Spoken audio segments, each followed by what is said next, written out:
All hell broke loose in Washington, D.C. this morning as an unknown person has leaked a draft of the new Roe versus Wade decision. In this draft vote, the Supreme Court ruled to overturn Roe versus Wade by a vote of 5-4. The draft highlighted a few reasons why the previous ruling must be overturned.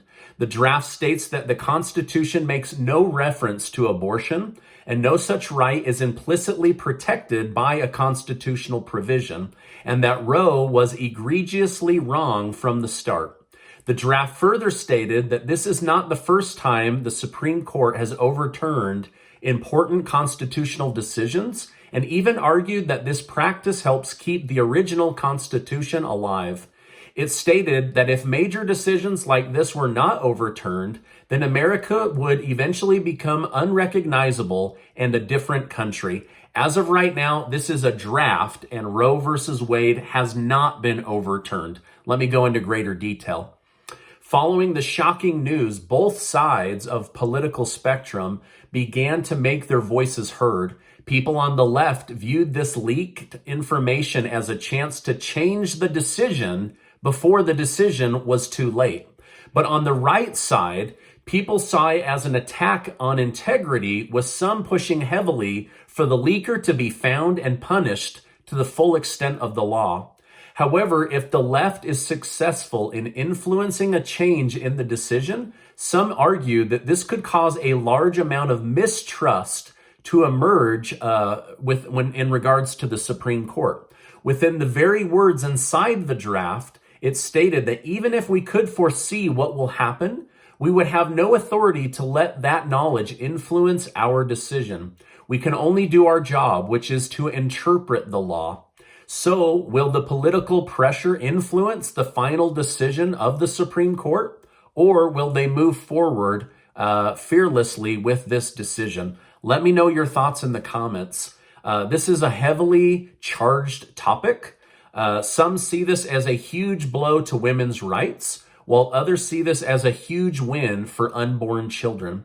Whatever the end decision ends up being, one thing is clear: Democrats now have their major talking point for the midterm elections. The party had almost no momentum until this leak occurred, which is sure to spark some people to become heavily passionate as the election cycle approaches. If Roe versus Wade is overturned, elected representatives say that they will hold all the power regarding this issue. Basically, Democrats in Congress say, we are not done with this fight, while Republicans are cheering this as a monumental movement for the country. I think it's important to point out, if Roe versus Wade is overturned, the question of abortion doesn't go away. It just reverts back to the state level.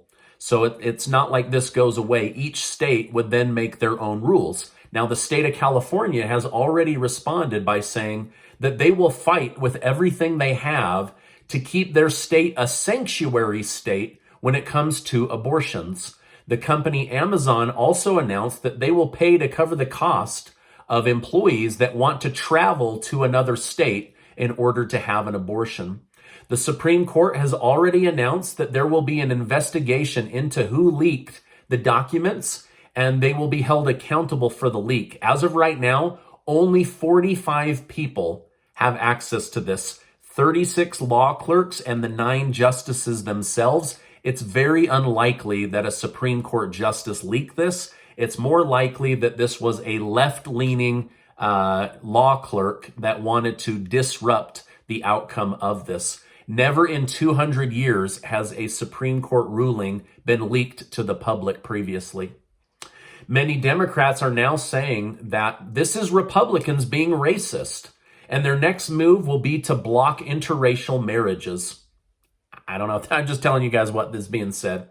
Others are saying this is why Democrats need to pack the Supreme Court and drown out conservative voices once and for all.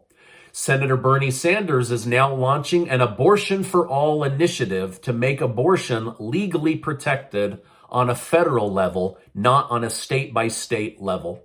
Lastly, many Democrats are saying it's time to save the country by finally removing the Senate's filibuster rules so that Democrats can push through any and all bills they wish to pass.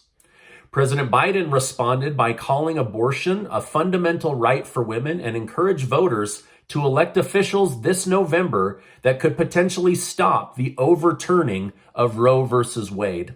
However, former President Donald Trump has taken a different stance. People are now referencing back to a 2016 debate speech in which Trump stated that if he became president, Roe versus Wade would probably be overturned because he would make it his job to put pro-life justices on the bench.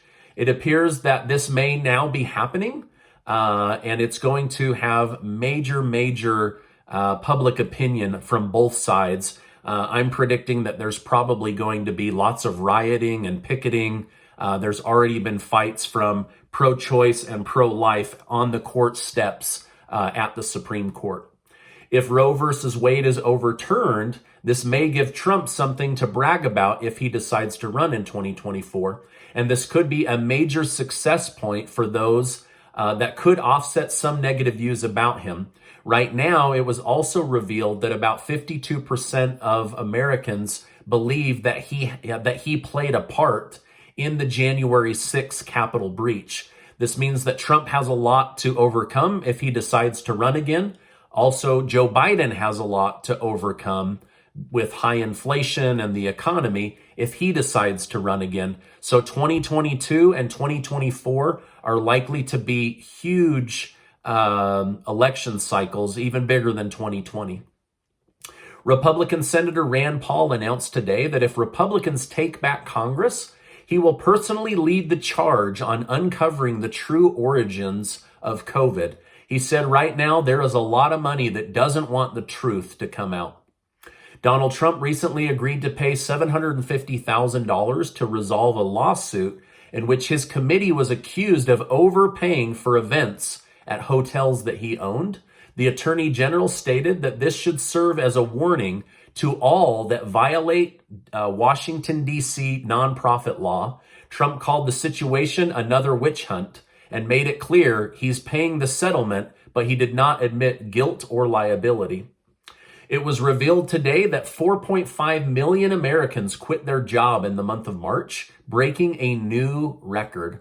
Analysts don't quite know why so many people are quitting, but they believe it has to do with money or not liking their job, and so they are job hopping from one opportunity to another. MSNBC recently took shots at the Republican Party, alluding to them being Nazis. In the same show, they also fired at Elon Musk, who tweeted the following in response about the media. This coming from the same organizations that covered up the Hunter Biden laptop story, had the Harvey Weinstein molestation and rape story and killed it, and built Matt Lauer a rape office. Lovely people. Elon has long alluded that he is a center-based person who is being pushed to the right by left people becoming more and more extreme in their views. Following Elon Musk buying Twitter, people on the left thought that they would allow all banned people to come back. Well, Mike Lindell from MyPillow was allowed back on. He grew his Twitter by about 30,000 people and then was banned again within one day. Twitter stated that since he's been banned in the past, current rules don't allow for him to be back on the platform. Many wonder if Elon Musk will change this rule, but as of right now, they are saying no. If you're banned from Twitter, you are banned. Now, this is my update for today. As I know more, I will definitely come on and share more with you. Before you go, I want to remind you that you are amazing. I appreciate you being in my community, and I'll see you on the next video.